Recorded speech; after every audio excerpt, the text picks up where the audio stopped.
பாருங்க ஒரு நிமிஷம். ஆமா சொல்லுங்க.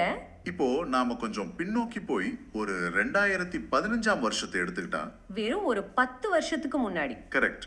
அப்போ இந்தியால 10ல 2 பேருக்கு கூட முறையான ஒரு சமூக பாதுகாப்பு வளையம் கிடையாது. அதாவது சோஷியல் செக்யூரிட்டி நெட். எக்ஸாக்ட்லி. வெறும் 19% பேர் மட்டும்தான் பாதுகாக்கப்பட்டிருந்தாங்க. ஆனா இன்னைக்கு நிலைமை என்ன தெரியுமா? கண்டிப்பா ஒரு பெரிய மாற்றம் வந்திருக்குமே. மிகப்பெரிய மாற்றம். 2025ல இந்த எண்ணிக்கை 64.3% விண்ணை முட்டும் அளவுக்கு உயர்ந்திருக்கு. வாவ், 64%? ஆமா. சற்றேறக்குரிய 94 கோடி இந்தியர்கள் இப்போ இந்த சமூக பாதுகாப்பு வளையத்துக்குள் வந்திருக்காங்க. 94 கோடிங்கிறது பல நாடுகளோட ஒட்டுமொத்த மக்கள் தொகையை விட பல மடங்கு அதிகம். உண்மைதான். இந்த மாபெரும் பாய்ச்சலுக்காக சர்வதேச சமூக பாதுகாப்பு அமைப்பான ISSA வந்து இந்தியாவிற்கு ஒரு மிக உயரிய விருதையும் வழங்கி கௌரவிச்சிருக்கு. இது ரொம்ப பெருமையான விஷயம். ஆமா. இப்போ உங்களுடைய எதிர்காலம், உங்களுடைய சேமிப்பு, இது எல்லாத்தையும் நிர்வகிக்கும் அந்த மாபெரும் அமைப்பு இந்த நவீன காலத்துக்கு ஏற்ப தன்னை எப்படி மாத்திக்கிட்டு இருக்கு அப்படிங்கறத பத்தி தான் இன்னைக்கு இந்த ஆழ்ந்த அலசல்ல நாம பார்க்க போறோம். கண்டிப்பா. இதற்காக சில மிக முக்கியமான உள்ள ஆவணங்களை இன்னைக்கு உங்களுக்காக நாங்க கையில எடுத்திருக்கோம். அந்த ஆவணங்கள் என்னங்கறத ஃபர்ஸ்ட் உங்களோடு பகிர்ந்து கொள்வது ரொம்ப அவசியமானது. பிப்ரவரி 2026ல நடந்த தொழிலாளர் வருங்கால வைப்பு நிதி நிறுவனம், அதாவது EPFOவோட மத்திய அறங்காவலர் குழு கூட்டத்தோட அதிகாரப்பூர்வ தரவுகள் தான் இது. CBD மீட்டிங்னு சொல்வாங்களே, அதுதானே? கரெக்ட். குறிப்பா சொல்லணும்னா அந்த அமைப்போட 239வது கூட்டத்துல விவாதிக்கப்பட்ட அஜெண்டா புக் 2 அப்படிங்கிற ஒரு டாக்குமெண்ட்டை தான் இன்னைக்கு நாம முழுமையா பகுப்பாய்வு செய்ய போறோம். இது கேட்கறதுக்கு ஏதோ ரொம்ப டெக்னிக்கலான அரசு கோப்புகள் மாதிரி தெரியலாம். ஆனா நீங்க ஏன் இது தெரிஞ்சுக்கணும்?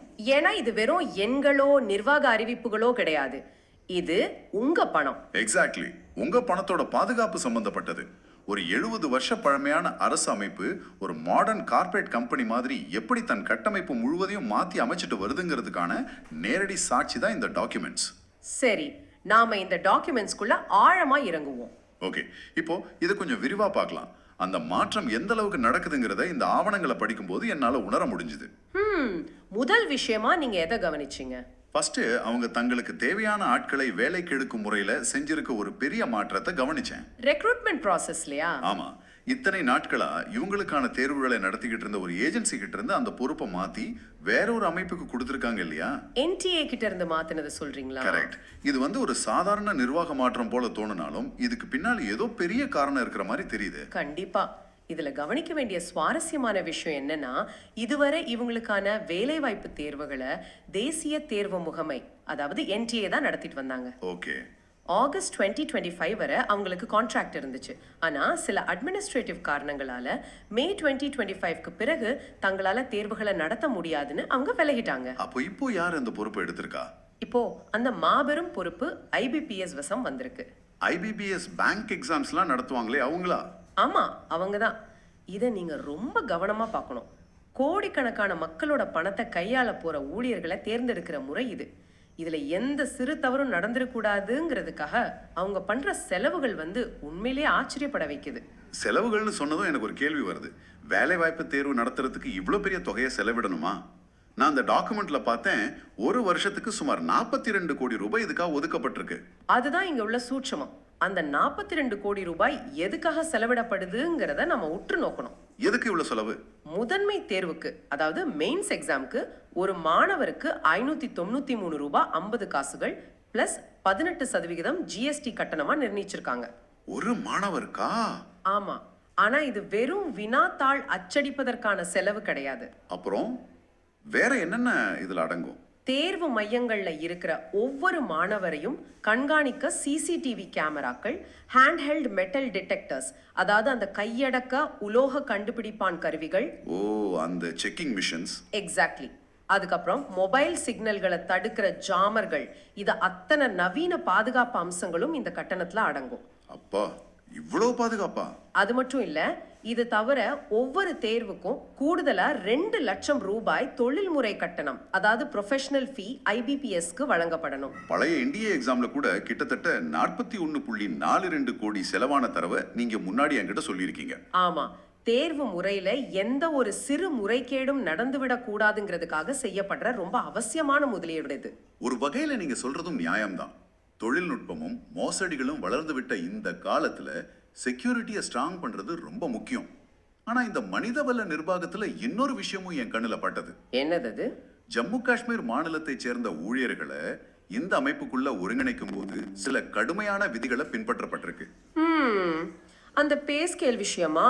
ஆமா, குறிப்பா அவங்க ஒரு முறை ஒரு பதவியையோ அல்லது ஊதிய விகிதத்தையோ ஏத்துக்கிட்ட பிறகு அதுல எந்த மாற்றமும் செய்ய முடியாதுன்னு திட்டவட்டமா சொல்லியிருக்காங்களே. ஒரு அரசு அமைப்புல இவ்வளவு கராரான அணுகுமுறை ஏன்னு எனக்கு புரியல. அந்த விதியை பற்றி ஆவணங்கள்ல மிக தெளிவா குறிப்பிடப்பட்டிருக்கு. மே 18, 2022 போடப்பட்ட விதியின்படி இது செயல்படுது. இதை நீங்க ஒரு பெரிய பிக்சரோட இணைச்சு பார்க்கணும். எப்படி சொல்றீங்க? ஒரு பக்கம் நாடு முழுவதும் செயல்படுற ஒரு பிரம்மாண்டமான நிர்வாகம், இன்னொரு பக்கம் முற்றிலும் மாறுபட்ட ஒரு மாநில சூழல்ல இருந்து வர்ற ஊழியர்கள். இவங்கள ஒரே குடையின் கீழ் கொண்டு வரும்போது நிறைய குழப்பங்கள் வருமே. கரெக்ட். ஒவ்வொருத்தருக்கும் ஒவ்வொரு சலுகையோ அல்லது மீண்டும் மீண்டும் ஊதிய முரண்பாடுகள் குறித்த பேச்சுவார்த்தைகளோ நடந்துகிட்டே இருந்தா அது ஒட்டுமொத்த அமைப்போட செயல்பாட்டையே முடக்கிடும். உண்மைதான். பிஎஃப்ஓ மாதிரி ஒரு பெரிய அமைப்புல எல்லாமே ஸ்டாண்டர்டா இருக்கணும். எக்ஸாக்ட்லி. பல பத்தாண்டுகளா பல்வேறு மாநில சட்டங்களால பின்னப்பட்ட ஒரு நிர்வாகத்தை ஒரு நவீன கார்ப்பரேட் போல ஒற்றை கட்டமைப்புக்குள் கொண்டு வரணும்னா இது போன்ற சில கராரான விதிகள் தவிர்க்க முடியாதவை. 18 RBFC1 அதிகாரிகளுக்கு அளிக்கப்பட்ட பதவி உயர்வுகள் கூட இந்த மாதிரி ஒரு ஸ்டாண்டர்ட் ப்ராசஸ் மூலமா தான் நடந்திருக்கு. புரியுது. நிர்வாகத்தை ஒருங்கிணைக்கிறது அவ்வளோ ஈஸியான காரியம் இல்ல. சரி, விதிகளை பற்றி பேசும்போது எனக்கு ஒரு முக்கியமான கேள்வி வருது. கேளுங்க. விலக்கு அளிக்கப்பட்ட நிறுவனங்கள் அப்படின்னு ஒரு பகுதி இந்த டாக்குமெண்ட்ஸ்ல இருக்கு. எக்ஸெம்ப்டட் எஸ்டாப்ளிஷ்மெண்ட்ஸ். ஓகே. ஆமா, அதாவது சில பெரிய நிறுவனங்கள் தங்கள் ஊழியர்களோட பிஎஃப் பணத்தை அரசிடம் கொடுக்காம தாங்களே ஒரு ட்ரஸ்ட் மூலமா நிர்வகிச்சுக்கிறாங்க. ஆமா, சொந்தமா பிஎஃப் ட்ரஸ்ட் நடத்துவாங்க. இப்போ இவங்களுக்கான விதிகளை மாத்தி இதுவரை இருந்த 4 வெவ்வேறு எஸ்ஓபிகள், ஒரு மேனுவல், இது எல்லாத்தையும் ஒன்றிணைச்சு ஒரே எளிமையான எஸ்ஓபியாக மாத்திருக்காங்க. ஈஸ் ஆஃப் டூயிங் பிசினஸ் நோக்கில் இதை செஞ்சிருக்காங்க. அதுதான் என் கேள்வியே. பொதுவா தொழில் செய்வதை எளிதாக்குறோம் அப்படின்னு அரசு சொன்னாலே நிறுவனங்களுக்கு சாதகமா விதிகளை தளர்த்துறாங்க. இதனால ஊழியர்களோட பணத்துக்கு ஆபத்துன்னு ஒரு எண்ணம் வருமே. எனக்கே அந்த சந்தேகம் வந்ததே. உங்க சந்தேகம் ரொம்ப ரொம்ப இயல்பானது. 4 வழிமுறைகளை ஒன்னா இணைச்சிட்டாங்கன்னு சொன்னதும் கம்பெனிஸ் இனி தங்கள் விருப்பப்படி ஊழியர்களோட பணத்தை கையாளலான்னு பலரும் நினைக்க கூடும். ஆமா, அதுதான் முதல் பயம். ஆனா உண்மை அதுக்கு நேர் மாறானது. வழிமுறைகள் தான் எளிதாக்கப்பட்டிருக்க தவிர பாதுகாப்பு கட்டுப்பாடுகள் பல மடங்கு தீவிரமாக்கப்பட்டிருக்கு. எப்படி சொல்றீங்க? நீங்க ஒரு விஷயத்தை நல்லா புரிஞ்சுக்கணும். இந்த நிறுவனங்கள் ஊழியர்களோட பணத்தை எடுத்து பங்கு சந்தையிலோ அல்லது வேறு கடன் பத்திரங்களிலோ முதலீடு பண்றாங்க. நாளைக்கு ஒருவேளை பங்கு சந்தை பாதாளத்துக்கு போயிட்டாலோ அல்லது அவங்க செஞ்ச முதலீடு மோசடி ஆகிட்டாலோ உங்க பணத்துக்கு என்ன ஆகும்னு யோசிச்சிருக்கீங்களா? அதுதானே பயமே. அவங்க செஞ்ச தப்புக்கு என் சேமிப்பு குறைஞ்சிருமாங்கிற அச்சம் எல்லா ஊழியர்களுக்கும் இருக்குமே. அங்கதான் இந்த புதிய விதியோட முழு வலிமையும் இருக்கு. முதலீட்டுல அசல் அல்லது வட்டிக்கு எந்த ஒரு நஷ்டம் ஏற்பட்டாலும் அதனை 2 மாசத்துக்குள்ள அந்த நிறுவனத்தோட முதலாளி, அதாவது எம்ப்ளாயர், தன்னுடைய சொந்த பணத்துல இருந்து ஈடுகட்டணும். சொந்த பணத்துல இருந்தா? ஆமா, ஆவணங்கள்ல இது மிக தெளிவா கூறப்பட்டிருக்கு. பங்குச்சந்தை வீழ்ச்சி அடைஞ்சாலும் சரி, முதலீடு பொய்த்து போனாலும் சரி, எந்த காரணம் கொண்டும் ஊழியரோட பணத்துக்கு சிறு பாதிப்பு கூட வரக்கூடாது. ஒரு நிமிஷம், இதை கொஞ்சம் தெளிவா புரிஞ்சுக்க முற்படுறேன். இது எப்படி இருக்குன்னா, நான் என்னுடைய பணத்தை ஒரு பேங்க்ல டெபாசிட் பண்றேன். அந்த பேங்க் ஏதோ ஒரு தவறான முடிவால் நஷ்டம் அடைஞ்சாலோ அல்லது கொள்ளையடிக்கப்பட்டாலோ கூட என்னுடைய டெபாசிட் தொகைக்கு எந்த பாதிப்பும் வராதுன்னு பேங்க் உத்தரவாதம் அளிப்பது போல இருக்கு இல்லையா? மிக சரியான ஒப்பீடு. லாப நஷ்டங்கள் எல்லாம் முதலாளியோட தலைவலி, ஊழியரோட பணம் முழுமையா பாதுகாக்கப்படுகிறது. இது ரொம்ப நல்ல விதியா இருக்கே. ஆமா, ஆனா இதுக்காக நிறுவனங்கள் மீது உடனே பாய்ஞ்சிடுறது கிடையாது. அப்புறம் எப்படி ஆக்ஷன் எடுப்பாங்க? ஒருவேளை ஒரு நிறுவனம் பணத்தை சரியா முதலீடு செய்யாமலோ அல்லது கிளைம்களை தாமதப்படுத்தினாலோ உடனே அவங்களோட ட்ரஸ்ட் அனுமதியை ரத்து செய்ய மாட்டாங்க. ஃபர்ஸ்ட் ஒரு வார்னிங் கொடுப்பாங்களா? எக்ஸாக்ட்லி.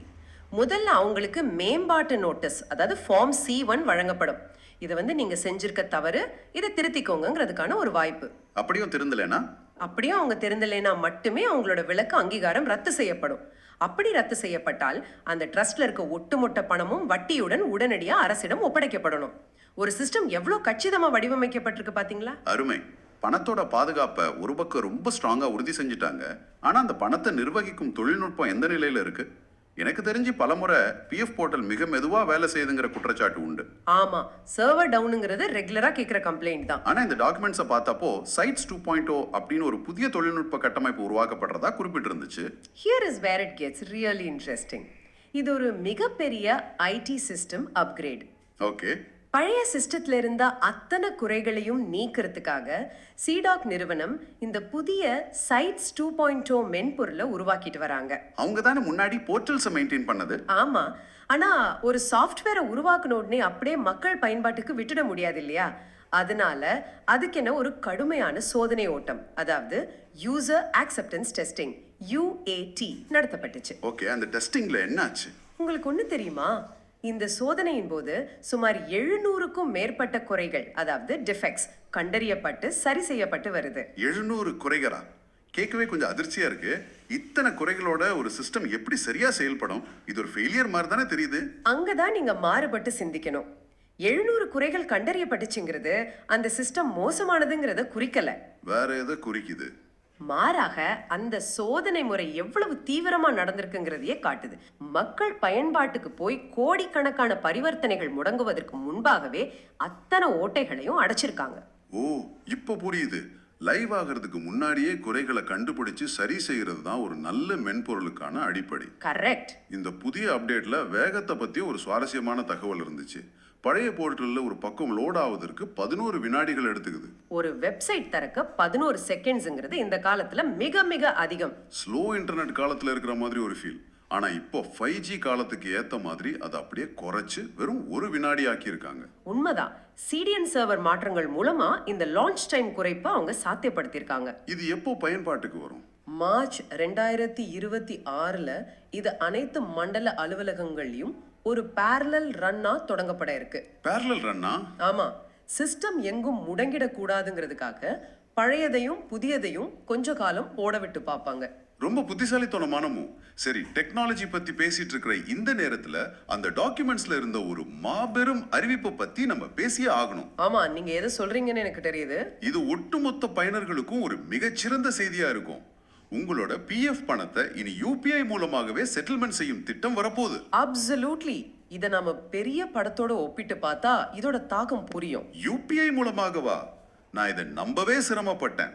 நம்ம கடைகள்ல QR கோட் ஸ்கேன் பண்ணி ஒரு டீ குடிக்கிற மாதிரி இத்தனை வருஷங்கள் நாம சேமிச்ச ஒரு பெரிய தொகை உடனடியாக கைக்கு வரப்போகுதா? டெக்னாலஜியோட அசுர வளர்ச்சி தான் இது. இது எப்படி சாத்தியமாகும்? இதுவரை நெஃப்ட் அல்லது RTGS மூலம் பேங்க் கணக்குக்கு வர நாட்கணக்காகுமே.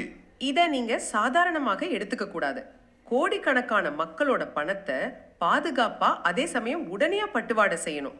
ஆனா இதுல உள்ள ஆபத்தையும் அவங்க மிகச்சரியா கணிச்சிருக்காங்க. என்ன ஆபத்து? ஏதேனும் மோசடி நடந்து விட கூடாதுங்கிறதுக்காக ஆரம்ப கட்டமா இந்த UPI வழியான கிளைம்களுக்கு 25,000 ரூபாய் அப்படிங்கிற ஒரு உச்ச வரம்பு நிர்ணயிக்கப்பட்டிருக்கு. 25,000 ரூபாய்ங்கிற லிமிட் வச்சிருக்கிறது மிகவும் புத்திசாலித்தனமானது. ஏன்னா மருத்துவ அவசரங்களுக்கோ அல்லது ஏதோ ஒரு திடீர் தேவைக்கோ அட்வான்ஸ் எடுக்கணும்னா இனி நாட்கணக்கில் காத்திருக்க வேண்டியதில்லை. நொடிப்பொழுதுல பணம் கையில இருக்கும். கண்டிப்பா. இதோட சேர்த்து மெம்பர் போர்ட்டல்ல, அதாவது பயனர்களோட அன்றாட பயன்பாட்டிலையும் சில நடைமுறை மாற்றங்களை கொண்டு வர போறாங்க. என்ன மாதிரியான அப்டேட்ஸ்? உதாரணத்துக்கு பல கம்பெனிஸ்ல வேலை பார்த்ததுனால ஒருத்தருக்கே பல மெம்பர் ஐடிகள் இருக்கும் இல்லையா?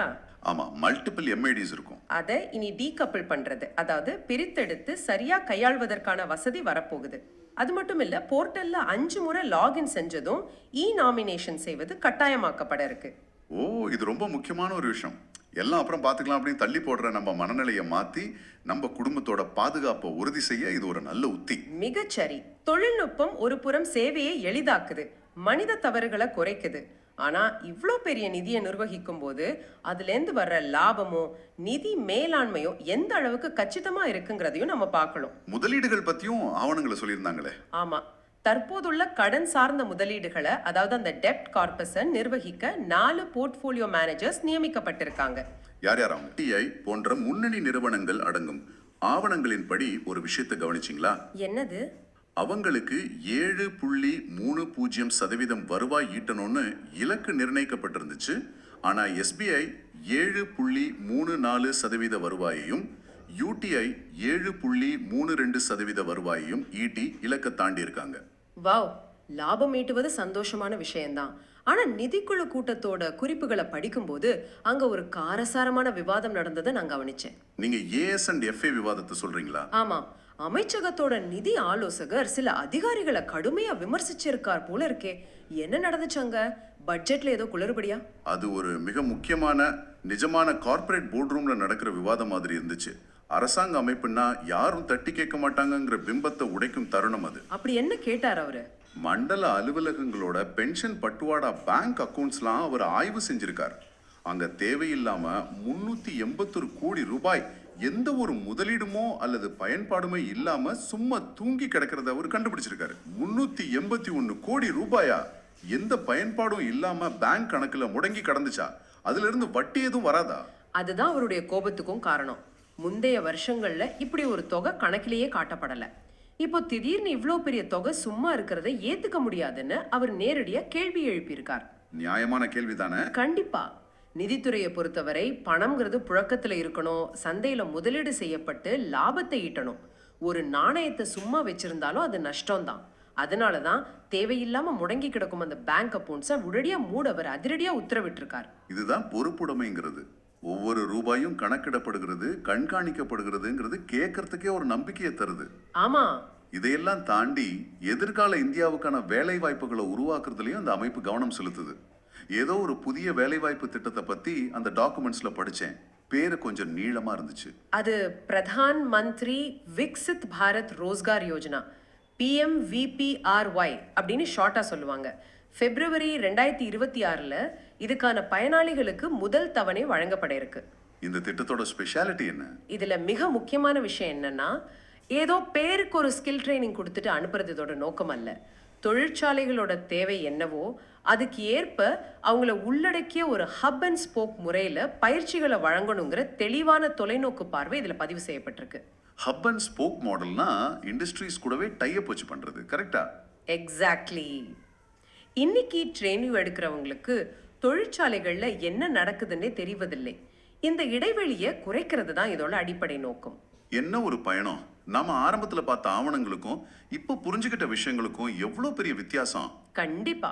So what does this all mean? இது நமக்கு உணர்த்துவது என்ன? உங்களோட சேமிப்பை நிர்வகிக்கும் இந்த அமைப்பு தன்னை எப்படி ஒரு நவீன இயந்திரமா மாத்திக்கிட்டு வருதுங்கிறத இப்ப நீங்க உணர்ந்திருப்பீங்க. ஆமா, தேர்வுகள் நடத்துற முறையில ஆரம்பிச்சு, கரெக்ட், தேர்வுகளை கடுமையாக்குறதுல தொடங்கி 4 விதிகளை ஒன்னாக்கி நிர்வாகத்தை எளிமையாக்குவது வரை எல்லாமே பெரிய மாற்றங்கள் தான். ஒரு பக்கம் முதலாளிகள் தவறு செஞ்சா சொந்த பணத்திலிருந்து ஈடுகட்டணுங்கிற இரும்பு கரம், மறுபக்கம் 11 செகண்ட்ஸ்ல லோட் ஆன சிஸ்டத்தை 1 செகண்ட் கொண்டு வர மின்னல் வேக தொழில்நுட்பம். ஆமா, எல்லாவற்றுக்கும் மேலா உங்க பணத்தை உங்க கைக்கே கொண்டு சேர்க்கும் UPI புரட்சி மற்றும் 381 கோடி ரூபாய் சும்மா கிடைக்க கூடாதுன்னு கேள்வி கேட்கிற கண்டிப்பான நிதி மேலாண்மை. இவையெல்லாம் ஏதோ கவர்மெண்ட் ஃபைல்ஸ் கிடையாது. இவை உங்க எதிர்கால பாதுகாப்பிற்கான அடித்தளங்கள். நீங்க சொன்னது முற்றிலும் உண்மை. ஆனா இந்த ஆழமான விவாதத்தை நிறைவு செய்யறதுக்கு முன்னாடி ஒரு விஷயத்தை நீங்க சிந்திக்கணும்னு நான் விரும்புறேன். என்ன அது? இன்னைக்கு தொழில்நுட்பம் 25,000 ரூபாய்க்கு UPI மூலமா PF பணத்தை நொடியில செட்டில் செய்யும் அளவுக்கு வளர்ந்து நிக்குது. ஒரு வினாடியில டேட்டா உங்க ஸ்கிரீன்ல தோன்றுது. அப்படி என்றால் இன்னும் சில வருஷங்கள்ல ஒருவேளை நீங்க PF பணத்தை பெற அப்ளை பண்ணவே வேண்டியதில்லைங்கிற நிலை வந்தா என்ன ஆகும்? அப்ளை பண்ணாமலேவா? அப்படி ஒரு சிஸ்டம் சாத்தியமா என்ன? கண்டிப்பா சாத்தியம்தான்.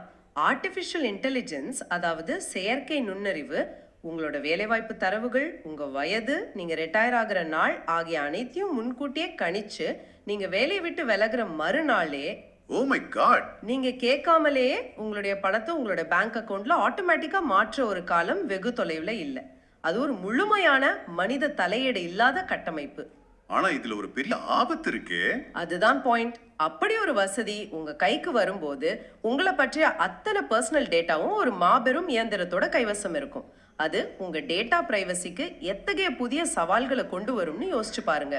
ஆமா, வசதிகள் பெருக பெருக பாதுகாப்போட அவசியமும் அதே அளவு பெருகும் இல்லையா? எக்ஸாக்ட்லி. இந்த கேள்வியோட விடையில தான் நமது எதிர்கால பொருளாதாரம் மட்டுமல்ல, நமது தனிப்பட்ட சுதந்திரமும் அடங்கியிருக்கு.